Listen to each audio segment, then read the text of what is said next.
नमस्कार दोस्तों, मैं हूं doctor BM Baghel, principal polytechnic college. सर्वप्रथम मेरे चैनल को लाइक और सब्सक्राइब कर दीजिए। दोस्तों, आज हम बात कर रहे हैं कि प्रोजेक्ट रिपोर्ट कैसे तैयार की जाती है, how to prepare project report. दोस्तों, जब हम यह निश्चय कर लेते हैं कि हमें उद्यम के मार्ग में ही चलना है और उद्यमी ही बनना है, तब हम एक आइडिया भी सुनिश्चित कर लेते हैं और आइडिया को साकार करने के लिए अनेक कदम उठाने पड़ते हैं। उन्हीं में से एक महत्वपूर्ण कदम होता है प्रोजेक्ट रिपोर्ट को तैयार करना।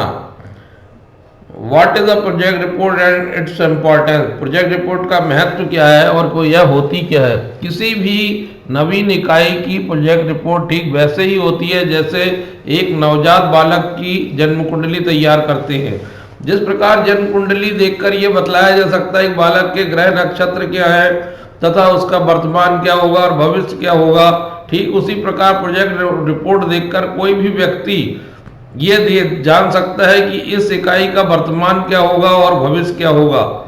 तो प्रोजेक्ट रिपोर्ट एक आईने की तरह होती है जिससे इकाई की वास्तविकता का सामना होता है। इसमें कितने प्रतिस्पर्धी होंगे, वर्तमान स्थिति क्या है तथा भविष्य का अनुमान पता लगाया जा सकता है। परियोजना रिपोर्ट तैयार करना एक जिम्मेदारी है। इकाई कब तक प्रारंभ हो जाएगी, इकाई कितने समय में लाभार्जन की स्थिति में आ जाएगी, आगामी कितने वर्ष में अल्पकालीन और दीर्घकालीन ऋण चुका दिया जाएगा, आगामी 10 वर्षों में व्यापार की क्या स्थिति होगी, इकाई में स्थिति विवरण में एसेट्स और लायबिलिटी, संपत्ति और दायित्व की क्या स्थिति होगी आदि का अनुमान प्रस्तुत किया जाता है। हालांकि सामान्यतः यह माना जाता है कि बैंक से ऋण प्राप्त करने के लिए प्रोजेक्ट रिपोर्ट तैयार करते हैं, लेकिन दोस्तों यह संक्षिप्त अवधारणा है। विस्तृत अवधारणा के तारतम्य में अगर देखें तो इसका प्रयोग कई जगह इसकी आवश्यकता पड़ती है, जैसे बैंक एवं वित्तीय संस्थानों में ऋण प्राप्त करने के लिए, कार्यशील पूंजी के लिए, स्थायी दीर्घकालीन ऋण के लिए। इसी प्रकार सरकार विभिन्न प्रकार की अनुमतियां प्राप्त करने के लिए, पर्यावरण प्रदूषण से NOC प्राप्त करने के, विभाग से NOC प्राप्त करने के लिए,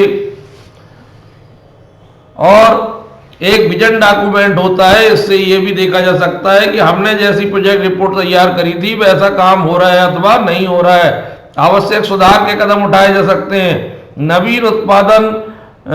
नवीन उद्यम को शासन से अनेक प्रकार की छूटें मिलती हैं, रियायतें मिलती हैं, तो शासन के समक्ष आवेदन पत्रों के साथ इस रिपोर्ट को लगा के प्रस्तुत करना पड़ता है, तभी हमें रियायतें और छूट प्राप्त होती हैं।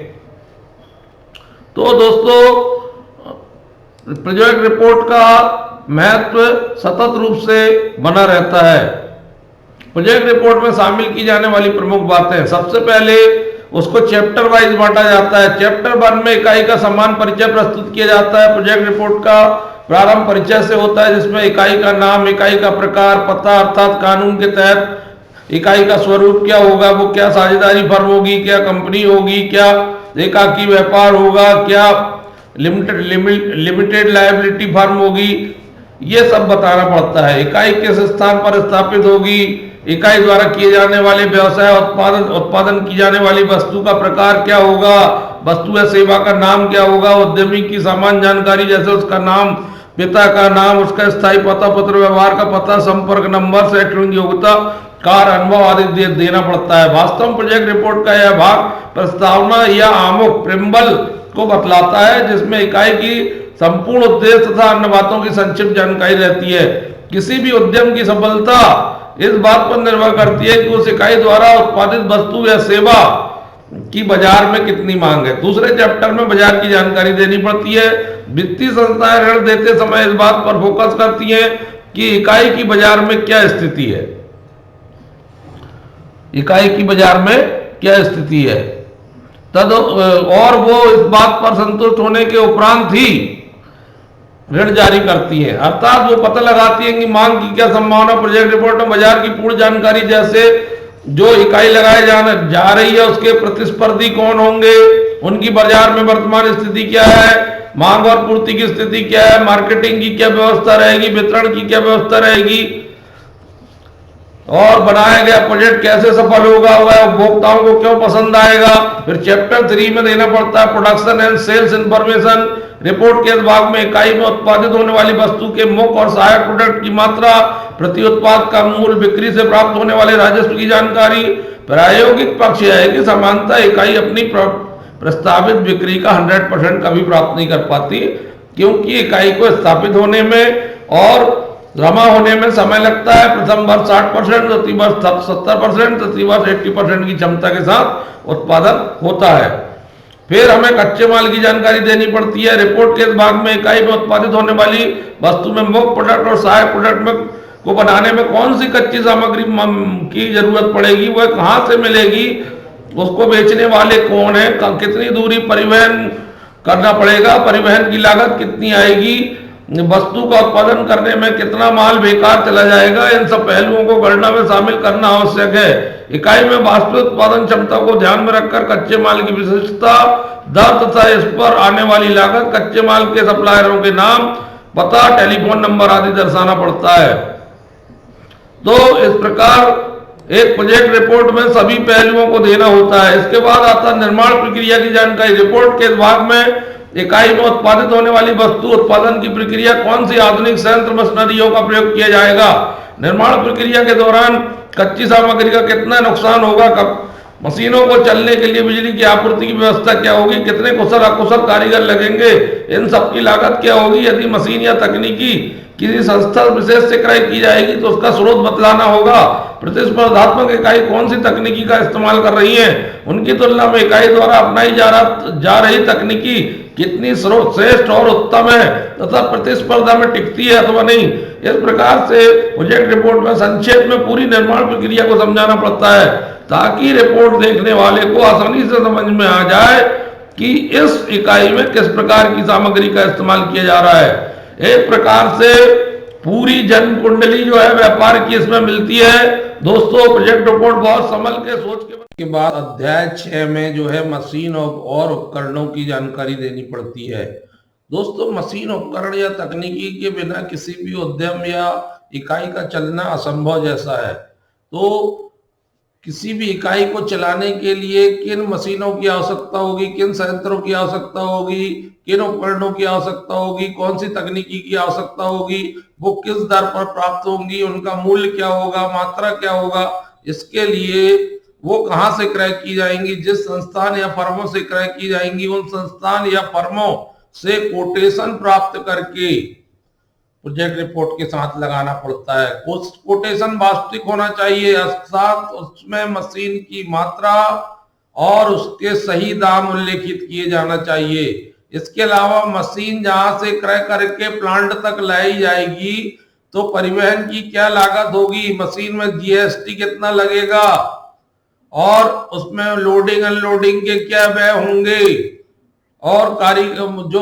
उसमें आदमी लगेंगे लोडिंग अनलोडिंग के लिए उन पर कितना खर्चा होगा, उन मशीनों के विद्युतीकरण में कितना का स्थापना आदि में कितना खर्चा होगा, ये सब इस अध्याय में बताना पड़ता है प्रोजेक्ट रिपोर्ट की। फिर आता है उपयोगिताओं पर व्यय की जानकारी। 7वें अध्याय में उपयोगिताओं पर व्यय की जानकारी देनी पड़ती है। उपयोगिता में मुख्य रूप से बिजली और पानी शामिल होते हैं। बिना बिजली के किसी भी संयंत्र का चलना तो संभव नहीं है। अतः यह बताना जरूरी होता है कि वर्ष भर में या प्रतिमाह बिजली और पानी पर कितनी राशि खर्च होगी, ये प्रोजेक्ट रिपोर्ट में दर्शाना पड़ता है। और प्रोजेक्ट रिपोर्ट में जो मोटर लगेंगी वो कितनी आंसू शक्ति की होंगी, कितने हाथ पावर की होंगी, ये पूरा विस्तृत विवरण देना होता है। और वर्तमान में टैरिफ चार्ज बिजली का क्या चल रहा है, भविष्य में क्या हो सकता है, ये अनुमानित जानकारी देनी पड़ती है। फिर भूमि और भवन की जानकारी। भूमि और भवन के बिना तो किसी प्लांट का चलना संभव ही नहीं है। अतः प्लांट के लिए पहले एक पूरा ढांचा तैयार किया जाता है और फिर वहां मशीनें स्थापित की जाती हैं। तो भूमि और भवन के लिए कितनी राशि खर्च करनी होगी, भूमि स्वयं की होगी, क्या खरीदी जाएगी तो कितनी लागत आएगी, यदि जमीन पट्टे पर ली जाएगी या जमीन किसी व्यक्ति की है और उससे अनुबंध कर लिया जाएगा तो उसमें अनुबंध का पत्र प्रोजेक्ट रिपोर्ट में लगाना होगा। तो ये परियोजना रिपोर्ट में ये सब बातें बहुत खुलकर बतलानी होगी। जमीन का क्षेत्रफल कितना होगा, कितना हिस्सा डाइवर्टेड होगा, कितना नॉन डाइवर्टेड होगा, भूमि की कीमत, ये सब बातें आपको जो है प्रोजेक्ट रिपोर्ट में बतलानी होंगी। दोस्तों इसके बाद आगे के भूमि वन की बात फिर जो है अगला अध्याय आता है कर्मचारियों या श्रमिकों पर व्यय की जानकारी। ये प्रोजेक्ट रिपोर्ट में हमें देनी पड़ती है। मानव के बिना कोई भी उद्यम चलना संभव नहीं है, अर्थात ह्यूमन रिसोर्स की आवश्यकता हमको होगी। उसमें मैनेजर कितने होंगे, उसमें तकनीकी कर्मचारी कितने होंगे, अर्धकुशल सेमी स्किल कितने होंगे, अनस्किल्ड कितने होंगे, इसकी जानकारी हमको देनी पड़ती है। सुपरवाइजर कितने होंगे, तो पूरे उन कर्मचारी जितने भी कर्मचारी हमारी इकाई पे लगेंगे उनका पूरा विस्तृत ब्यौरा नाम वाइज और मतलब पदनाम वाइज और उनकी लागत, वेतन, उनको प्रतिमाह दिए जाने वाले वेतन की कुल लागत हमको बतानी पड़ेगी। इसके बाद हमको बताना पड़ेगा इकाई के लिए आवश्यक विविध स्थायी संपत्ति। दोस्तों जो मशीन संयंत्र क्रय किए जाएंगे वो तो स्थायी संपत्ति होगी। इसके अलावा हमें कार्यालय बनाना पड़ेगा, बैठने की जगह निश्चित करनी पड़ेगी, उसके लिए फर्नीचर पिक्चर्स लगेंगे, कुर्सी लगेगी, टेबल लगेगी, सोफा सेट लगेगा, ये चीजें लगेंगी। तो फर्नीचर पिक्चर्स जैसी स्थायी संपत्तियों पर हमें कंप्यूटर लगेगा, प्रिंटर लगेगा, अन्य चीजें जो है कार्यालय में लगेंगी। तो उन पर सीसीटीवी कैमरास लगेंगे। तो इन पे हमें कितना व्यय करना पड़ेगा, ये अन्य संपत्तियों के अंतर्गत हमको प्रोजेक्ट रिपोर्ट में वास्तविक स्थिति जो है दर्शानी पड़ेगी।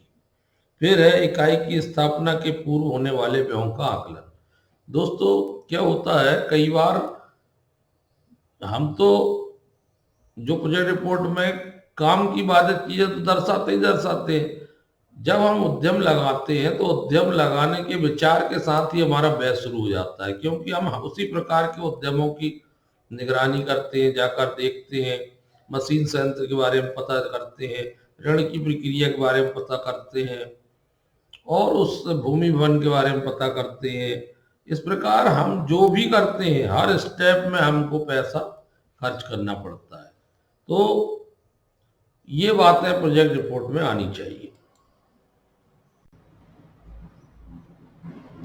तो दोस्तों इकाई के संगठन को तैयार करने में होने वाले व्यय, जैसे अगर आप कंपनी के रूप में या किसी अन्य रूप में उसको बनवाएंगे तो उसमें खर्चा आएगा। और आपने बैंक लोन ले रखा है और अभी उसका यूटिलाइजेशन नहीं हो रहा, बैंक लोन पर आपको ब्याज देना होगा। यदि आपने खुद का ही पैसा लगा रखा है तो आपने बैंक से निकाला है तो पूंजी पर कितना ब्याज आएगा। और मशीनों को खरीदने के बाद हमको मशीनों को लगवाना पड़ेगा, उनको स्थापित करना पड़ेगा।